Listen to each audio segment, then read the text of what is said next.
Hey guys, let's check how to make a portable SSD for yourself which can have multiple benefits compared to standalone drives sold by brands. We just need two components for this process and we are ready to roll. For this project I will be using an NVMe enclosure from Orico and a 128GB NVMe SSD from BlitzWolf. We can use any size of SSD we like of up to 2TB, but I chose the smallest one just to keep the cost down. This enclosure supports both NGFF M.2 and NVMe M.2 SSDs, but NVMEs will give you better speeds than NGFF drives. Just keep that in mind. If you are enjoying this video, please don't forget to give the video a thumbs up. Also do consider subscribing for more awesome contents in future.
The box contains the enclosure itself, one Type-C to Type-C cable, one Type-C to Type-A cable and a hex screwdriver to open and close the enclosure. The enclosure is made of metal and raised heat sinks to keep the device cool, as NVMe drives generate a lot of heat.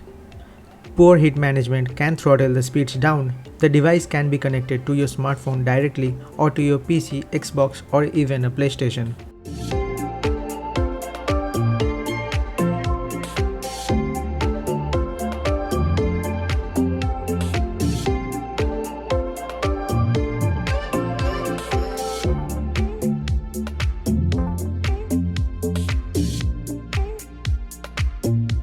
Coming to the NVMe, this one is from BlitzWolf and a Gen 3 SSD.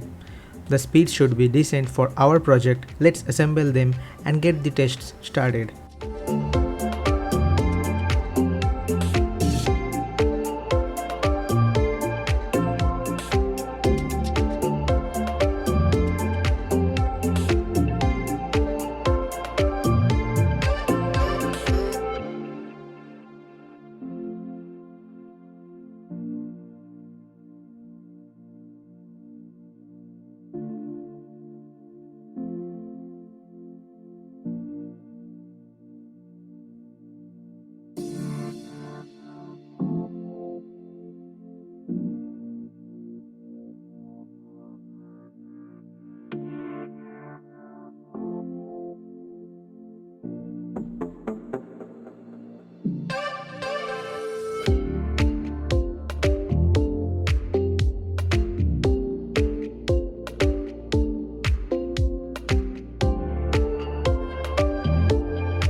So let's discuss about the pros and cons of such assembled portable SSDs. There are many positives actually. You have got a lot of flexibility to play around.